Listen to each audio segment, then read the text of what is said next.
Bonjour et bienvenue dans Mode d'emploi, votre magazine sur l'emploi. Alors oui, c'est vrai, le nombre d'exploitations agricoles a pratiquement été divisé par 3 en 40 ans, au niveau national et au niveau régional. Oui, c'est un secteur difficile. Mais si nous allions au-delà de ce simple constat, car le monde agricole en Corse, c'est par exemple environ 3000 exploitations, 400 millions d'euros et plus de 4000 salariés. Alors non, ce n'est pas complètement fou d'envisager de travailler sur ce secteur.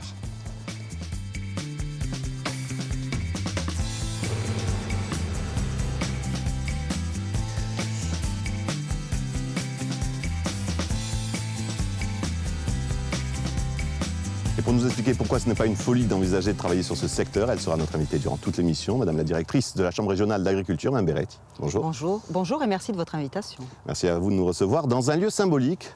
On parle d'agriculture, nous sommes dans un verger, pas n'importe lequel, celui du lycée agricole de Borgo. C'est par là que passeront vos futurs adhérents peut-être. Un verger que je connais bien puisque j'y ai pu moi-même faire des démonstrations de taille. Et c'est effectivement là qu'une partie des futurs professionnels sont formés. Alors vous parlez d'une partie de votre activité passée.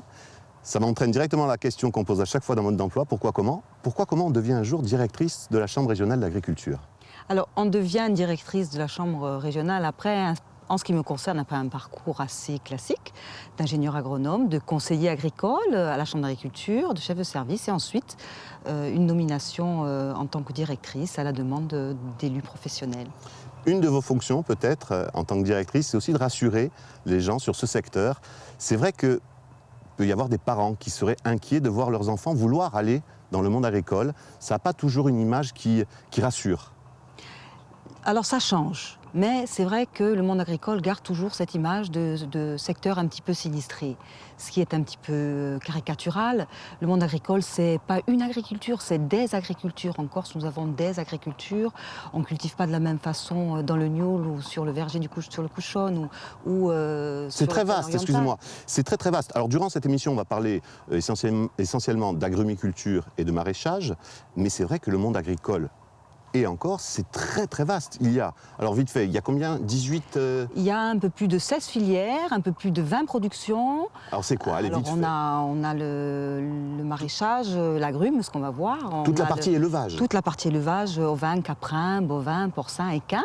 Et puis on y pense moins. L'apiculture. Le miel, l'apiculture, l'oléiculture. L'oléiculture, la cassanéiculture, la noisette, toute une série de... Voilà. On parle d'agriculture en Corse, est-ce qu'on en parle de la même façon si on était dans une autre région? Vous dites c'est particulier, c'est quoi qui donne le côté particulier à l'agriculture insulaire? Déjà, c'est nous, les Corses, et ensuite, c'est le fait que cette agriculture, elle se passe dans une île avec un relief très particulier, des montagnes, des plaines, et donc ça permet d'avoir différents types d'agriculture, différents types d'exploitation. On a par exemple en montagne plus des exploitations d'élevage, avec une antériorité agro-silvopastorale ancienne, sur la plaine plus des exploitations qui sont tournées vers l'expédition, l'exportation, une grande richesse avec des exploitations qui sont des exploitations à caractère familial, des petites unités, même lorsque nous, on pense avoir de grandes exploitations à l'échelle de oui, pour nous, ça nous paraît gros, mais c'est vrai que ce sont des petites structures. Vous parlez de zones particulières. Alors, on est ici dans le verger du lycée agricole. Et directement vers là, une zone où se concentrent quand même beaucoup d'agrumiculteurs, par exemple, c'est la plaine orientale, c'est ce qu'on appelle le verger de la Corse. Alors, c'est le verger agrumicole français, la plaine orientale. Français, pas que de la Corse. Exactement, puisque le plus gros producteur d'agrumes de France est la Corse, la clémentine de Corse et la clémentine française. Et c'est là-bas que ça se passe. Et c'est là-bas que ça se passe.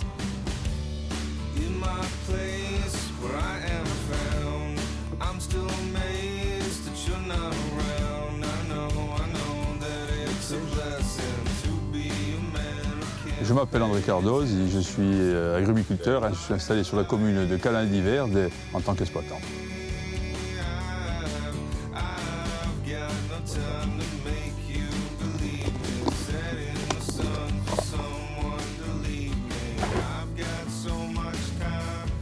La mission, bon, c'est une passion, hein, c'est produire des agrumes et puis au fil des ans, avec la maturité, je me destine à l'agriculture biologique à 100% si je peux, donc je suis en progression. Et produire aujourd'hui des fruits sans zéro pesticide avec l'agriculture raisonnée, je pense que si on arrive à faire ça, on aura fait quelque chose pour notre pays, quoi. Alors moi j'étais destiné à faire de l'électromécanique, hein. J'étais parti faire des études d'électromécanique, mais ça ne me plaisait pas du tout en fait. Alors mon père avait une petite vigne à ce moment-là, j'ai repris. Et je me suis passionné tout de suite pour cette culture. Bon, après, malheureusement, ce qui est arrivé dans la vie, hein, c'est mal passé. On a bifurqué sur les agrumes. Et là, vraiment, je me suis éclaté, quoi. J'ai trouvé vraiment quelque chose qui me plaisait et j'ai continué.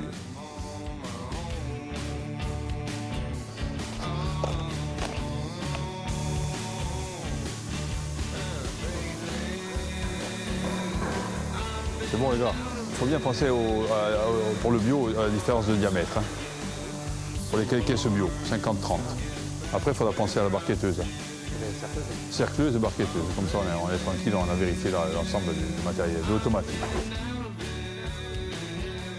Parce que on ne peut plus mener l'agriculture intensive sur laquelle on était parti. Aujourd'hui, c'est pratiquement du jardinage.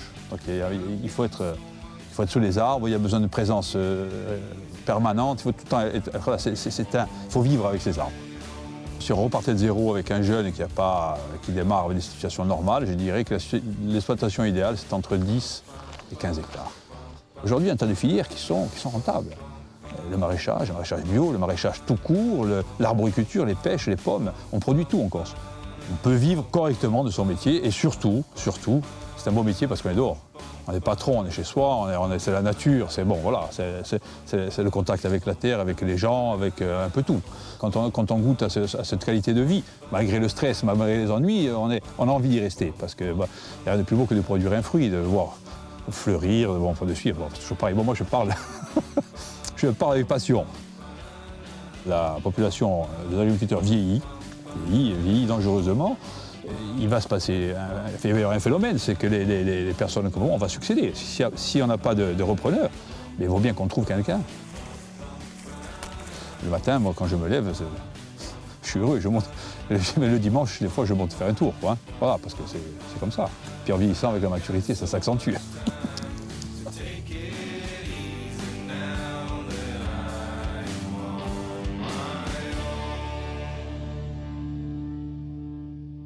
On vient de voir Jean-André, un agrumiculteur heureux, passionné, mais qui ne nie pas certaines difficultés. Il parle du vieillissement de la population dans le monde agricole. C'est quelque chose que vous connaissez? Vieillissement de la population, c'est un mot un peu fort. C'est-à-dire que plus de 50% des exploitants agricoles, que ce soit au niveau local ou au niveau national, ont un peu plus de 50 ans. Donc est-on vieux à 50 ans? C'est quelque chose sur lequel c'est pas qu'on soit vieux, mais il faut quand même envisager l'avenir. Alors, il est vrai que, partant de là, on se rend compte que dans les 10 à 15 ans à venir, il y aura un très grand nombre d'exploitants qui vont potentiellement partir en retraite. Donc, potentiellement, beaucoup de travail. N'est-ce pas une chance pour les jeunes qui pourront ainsi reprendre les exploitations et devenir à leur tour il y aura de la transmission à faire. On est au lycée agricole de Borg, il y a le lycée agricole de Sartène, il y a le CPS de Corté. Tous ces jeunes qui sont dans ces filières, vont-ils réussir à compenser, on va dire, la balance, de compenser les départs à la retraite en quelque sorte? Alors, à l'heure actuelle, on peut dire que les installations qu'on a en Corse compensent à peu près les départs à la retraite. Très vite, ce ne sera plus le cas. C'est pour ça qu'il faut absolument avoir une démarche d'incitation des jeunes à s'installer en agriculture. Comment est-ce que la Chambre d'agriculture de Corse mène des actions auprès des collégiens, des lycéens, en leur disant il y a du travail là-dedans qui va arriver, c'est maintenant qu'il faut aller vers l'agriculture? Alors là, on est vraiment dans un rôle premier des chambres d'agriculture, pas seul, avec plein de partenaires, pour aller faire un petit peu la promotion des métiers de l'agriculture, montrer aux jeunes toutes les possibilités qu'il y a, avec différents niveaux de formation, différentes choses à faire. Rien que la grande diversité des filières montre que l'agriculture offre un panel de métiers importants. Et il y a de l'avenir. Je suis un jeune, je vais me lancer dans cette aventure de l'aventure agricole, je vais dire. Je viens vous voir.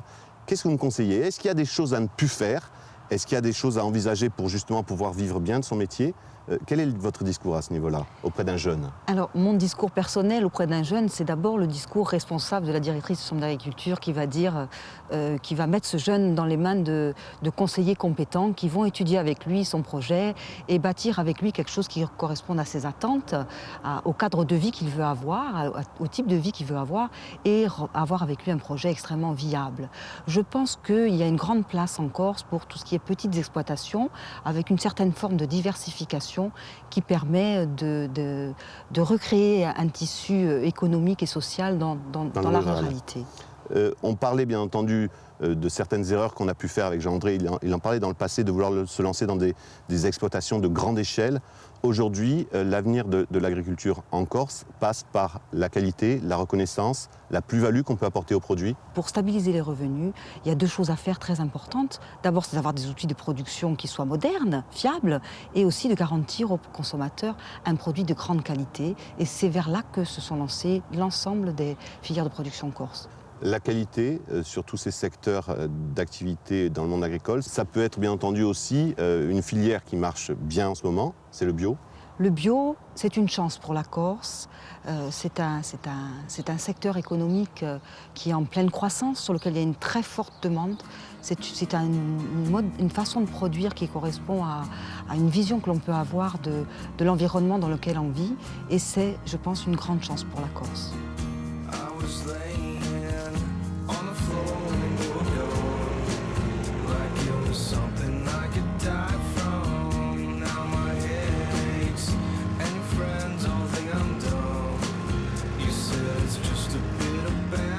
Je m'appelle Sébastien Monard, je suis agriculteur bio à Tavire.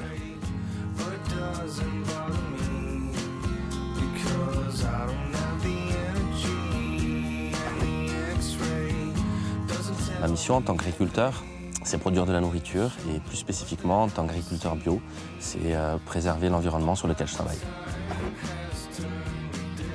Mon cursus, d'abord j'ai fait des études d'anglais, une licence d'anglais. Et ensuite, pour devenir agriculteur, j'ai fait un BPREA, brevet de responsable d'exploitation agricole à Corty.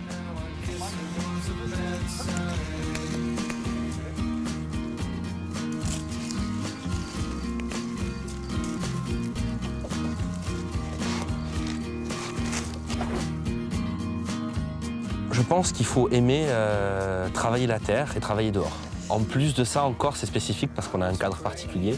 Être agriculteur en Espagne, dans des serres, ou être agriculteur ici, c'est pas la même chose. Je suis quelqu'un qui croit en l'écologie, donc je pouvais pas faire de l'agriculture autrement que dans le bio. En plus de ça, on est sur des marchés concurrentiels avec des pays qui n'ont pas les mêmes contraintes que nous. Donc il faut se démarquer par la qualité. Et en allant vers le bio, on va vers la qualité, et c'est une qualité qui est reconnue puisqu'on est contrôlé. Et moi, j'ai constaté l'impact que ça a.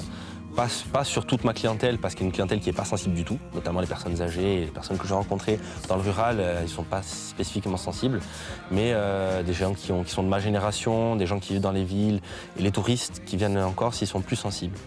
Et si je suis installé à côté d'un maraîcher qui n'est pas en bio, je vais peut-être tirer mon épingle du jeu à côté, grâce à ça. Le cahier des charges est strict sur certaines choses, un peu moins sur d'autres. Mais après, moi je trouve ça cohérent en étant en bio, de ne pas utiliser un paillage plastique qui de toute façon reste dans le sol, se désagrège, on n'arrive jamais à tout enlever, c'est sale, c'est dégueulasse. Et j'utilise un paillage naturel à base de résidus de bois. Ces terrains appartiennent à mes parents et si on n'a pas de la famille qui possède du foncier, c'est très difficile. Si un jeune a accès du foncier, je lui conseille de foncer parce que c'est un métier dont on tire vraiment de la fierté. Parce qu'on a souvent des retours positifs, on a du contact avec les gens. Il y a énormément d'aspects, des aspects sociaux, le cadre dans lequel on vit. Et c'est très très gratifiant comme métier.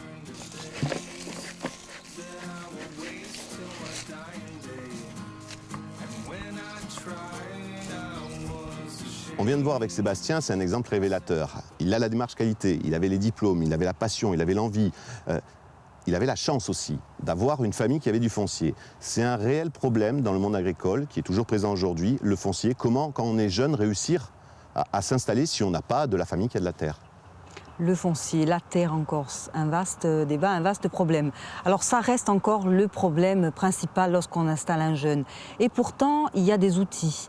Toutes ces personnes qui, dans les 15 années à venir, vont avoir à céder leur exploitation...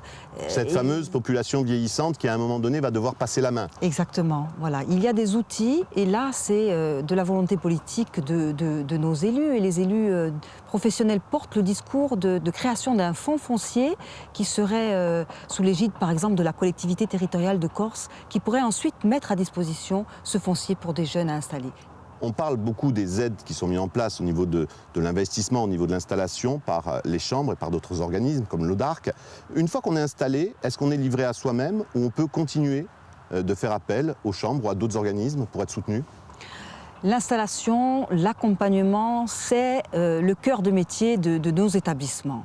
Et donc nous prenons en charge et nous essayons d'accompagner les jeunes et les moins jeunes depuis la création de l'exploitation jusqu'à la cessation d'exploitation sur tous les domaines qui peuvent être nécessaires. Les parties techniques, économiques, juridiques, fiscales, sociales, enfin, la formation, tout un tas de domaines, la structuration. On n'est pas seul. On n'est pas seul parce qu'il y a des chambres d'agriculture, mais pas uniquement. Il y a des filières, il y a un certain nombre d'organismes. Prenez par exemple le jeune homme qu'on a vu tout à l'heure, il a été très certainement pris en charge et accompagné par une structure spécialisée dans l'agriculture biologique, le CIVAM Bio.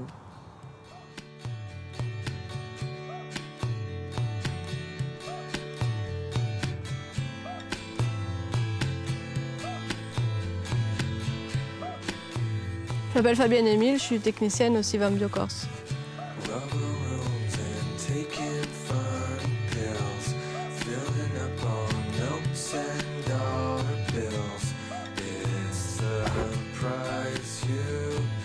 Ma mission, c'est d'accompagner les agriculteurs bio, ceux qui sont déjà en bio et ceux qui veulent passer en bio. Alors, j'ai d'abord passé un bac scientifique à Poitiers. Ensuite, j'ai intégré une école d'ingénieurs à Angers. C'est l'INHP, Institut national d'horticulture et du paysage.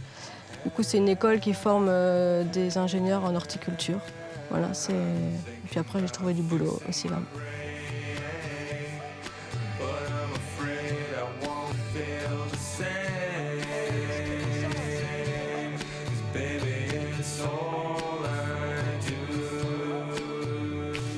Bon, bah, tu vois, là on a fait un mix de variétés. Cette année on a voulu tester la Genovese, on n'est vraiment pas content de celle-là. Ah ouais. Très sensible au cul noir, de goût pas exceptionnel par rapport à la Glen Zebra. Vous en avez beaucoup? Oui, on a mis une bonne partie de la serre, ouais. Voilà. C'est dommage, je pense qu'on la refera pas. Celle-là, on l'a testée. Ça, c'est la tomate du voyageur. Ah ouais? Très drôle au niveau forme. Ouais. Sur les marchés, après, elle fait un tabac, à cuisiner, voilà. pour la cuisine moyen. Ouais, ça va. Mais elle est bonne de goût, elle est assez sucrée. Là, il y a quelques trous de chenilles. Vous avez eu de la tuta encore? Alors, on a eu des petites chenilles, donc on a passé le bacille. Ouais.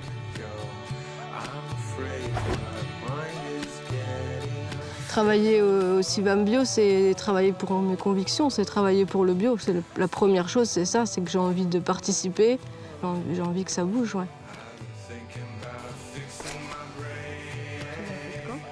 Mon but, moi, c'est de travailler, donc, comme je dis, pour les agriculteurs et le milieu associatif aussi. Que le fait que ce soit une association qui a été créée par des agriculteurs, mes missions, elles sont ultra concrètes. C'est qu'on voit ce dont ils ont besoin, on a envie de pouvoir y répondre.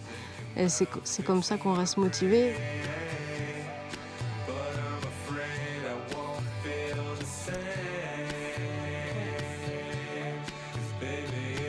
Ça me plaît, je me sens utile et je me sens efficace en plus avec l'équipe. On est 5 salariés, on se connaît, on a chacun nos compétences, notre regard sur les choses et c'est comme ça que ça avance. On travaille ensemble, ça fait avancer les projets.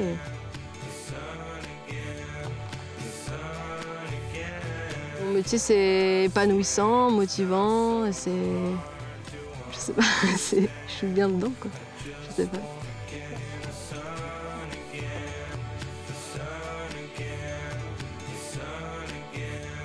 On vient de voir Fabienne qui défend le bio au sein du CIVAM. Le bio, c'est une des possibilités pour la qualité en Corse, pour l'agriculture. Il n'y a pas que ça, il y a d'autres labels, d'autres connaissances qu'on peut avoir. Il y a beaucoup d'autres reconnaissances et la Corse a vraiment fait le choix de la qualité. La qualité, c'est pas juste un mot. La qualité, ça veut dire qu'on a un mode de production qui répond à un cahier des charges et c'est le choix qui a été fait par un très grand nombre de filières ici. Pourquoi? Parce que nous avons des petites productions et pour se démarquer sur les marchés, eh bien, il faut faire valoir son authenticité. C'est ça qui peut nous sauver. Alors, exactement. Le bio, d'accord. Qu'est-ce qu'il y a d'autre? Les AOC? Les AOC. Les IGP? Les IGP. Tout ça fait qu'on arrivera à sortir son épingle du jeu. C'est pas la quantité en aucun cas qui pourra nous sauver à nous. Non, nous ne sommes pas dans une économie agricole productiviste. Nous sommes avec des petites exploitations. Ce qu'il faut faire valoir, c'est notre terroir, notre savoir-faire, notre culture liée autour de l'agriculture. Et puis, cette démarche qualité, cette démarche bio, ça correspond aussi à notre volonté, à nous, insulaires, de protéger notre environnement. C'est le cas de Fabienne, de Sébastien, de Jean-André, de tous ceux qu'on a vus. Il y a cette envie, au-delà de la plus-value qu'on peut gagner sur un produit de qualité, d'avoir une démarche responsable avec sa terre. Il y a pour toutes les démarches qui sont lancées dans les filières, que ce soit le bio, l'AOC, l'IGP, il y a une notion très forte d'attachement au terroir et de reconnaissance de nos savoir-faire. Donc il y a à la fois la volonté de préserver une identité culturelle et à la fois la volonté de préserver l'environnement au sens large du terme. Fabienne, on l'a vu, est dans le monde agricole passionnément, pleinement, et elle n'est pas agricultrice. Il y a beaucoup de métiers dans le monde agricole qu'on peut faire. On dit que peut-être un jeune a envie de travailler dans ce monde sans être agriculteur, sans être soumis à la pression des intempéries ou d'une production qui à un moment donné marche moins bien que prévu. Vous connaissez la liste des métiers, vous, un peu, de ce qu'on peut faire dans ce monde? Il y a beaucoup de choses qu'on peut faire au travers de l'agriculture. On peut être conseiller agricole, j'ai moi-même été conseiller agricole, on peut faire ce métier, on peut être œnologue, on peut être technicien, on peut être vétérinaire. Il y a beaucoup de possibilités et il y a beaucoup de voies de formation agricole. Énormément de filières, donc. Alors, si vous voulez en savoir vous aussi plus sur les différentes possibilités pour travailler dans le monde agricole, voici les conseils du CIO, le Centre d'information et d'orientation de Corse du Sud. Dans le domaine de l'agriculture, il y a différents métiers à différents niveaux d'études. Au niveau 5, c'est-à-dire au niveau du CAP, puisque les BEP n'existent plus maintenant, on a différentes possibilités. En Corse, il y a le lycée de Borgo et le lycée de Rizanese à Sartène, qui peuvent proposer différentes formations. Par exemple, ça peut être pépiniériste sur un CAP agricole sur Borgo, et ça peut être un CAP d'aménagement paysager sur le lycée de Sartène. Au niveau 4, différentes possibilités de formation existent, avec des bacs professionnels, comme aménagement paysager, conduite et gestion de l'exploitation agricole, ou même service aux personnes et aux territoires. Au niveau d'un BTS agricole, on peut faire différentes spécialités. Par exemple, sur le lycée agricole de Sartène, on a la formation de BTS gestion forestière ou de BTS conduite et gestion de l'exploitation agricole. Alors la rémunération peut varier. En général, un agriculteur installé, les aides sont prévues pour des rémunérations qui vont à peu près du SMIC jusqu'à 3,5 fois le SMIC au maximum. Évidemment, pour toute demande et pour tout conseil personnalisé, on peut contacter un conseiller d'orientation psychologue sur le CIO, discuter de ses projets et de ses poursuites d'études. On vient de parler de rémunération, c'est pas tabou dans le monde de l'agriculture. On peut bien vivre, il faut le dire, de son métier. Même si on ne sera jamais milliardaire, on peut bien vivre. Vous avez eu des exemples, jusqu'à maintenant, vous avez eu des exemples de réussite dans les reportages précédents. On peut effectivement bien vivre de l'agriculture, nourrir sa famille, avec évidemment, comme tous les métiers, des périodes d'aléas, mais une vie pleine et entière qui permet de... Non, on n'est pas dans la cistana quand on est dans le monde de l'agriculture. On peut vivre dignement de son métier. On peut vivre dignement de son métier. Vous avez fait ce choix, vous êtes, on va le dire, issu d'une famille de médecins. Quand on a 18-20 ans et qu'on doit dire à sa famille « je ne vais pas faire médecine, je vais faire agricultrice », en gros, pour résumer, à l'époque déjà, ce n'était pas super bien perçu. Non, c'était pas. Moi, je n'ai pas eu de difficulté avec ma famille pour rentrer dans il n'y a pas eu de réticence. Il n'y a pas eu de réticence. Il y a eu peut-être de la part de ma grand-mère une petite incompréhension. Une petite surprise. Mais je crois beaucoup d'encouragement et de ma part, aucun regret. Un parent a envie de se lancer là-dedans, un jeune. Vous l'encouragez de la même façon qu'on vous a encouragé, vous, à l'époque? Oui, je crois que pour la Corse, vraiment, les métiers de l'agriculture, avec tout le panel de possibilités qu'ils offrent, sont vraiment une chance pour la jeunesse corse, pour les jeunes qui sortent de l'université, pour les jeunes qui sortent de ces lycées agricoles qui nous accueillent aujourd'hui. Je pense qu'il y a là une véritable chance de pouvoir rester, travailler ici et contribuer au développement économique de notre île. Un jeune vient vous voir, vous l'avez conseillé, vous l'avez incité, il va se lancer. Juste avant de partir, vous dit « mais à quoi je dois m'attendre en travaillant dans l'agriculture? Ça va être quoi ma vie ?» Vous lui répondez quoi? Je vais lui dire qu'il aura une vie riche et qu'il aura une vie d'homme libre. Et si je vais qualifier son métier, je vais lui dire vous aurez un métier nourricier. Nourricier parce qu'il va nourrir votre famille, parce que vous allez nourrir les autres, et puis parce que vous nous offrirez à la population la chance de nous nourrir d'un environnement particulièrement privilégié. C'est ça la particularité de ce métier. C'est ça. Merci Mme Berrette, à bientôt. Merci, au revoir. Je rappelle que vous pourrez retrouver cette émission sur le site de France 3, france3.fr, ainsi que sur notre site, france3modedemploi.fr, et sur les réseaux sociaux. Notre prochaine émission sur un autre secteur d'activité en Corse. D'ici là, n'oubliez pas cette citation de Freud, « S'il est librement choisi, tout métier devient source de joie ». Salut.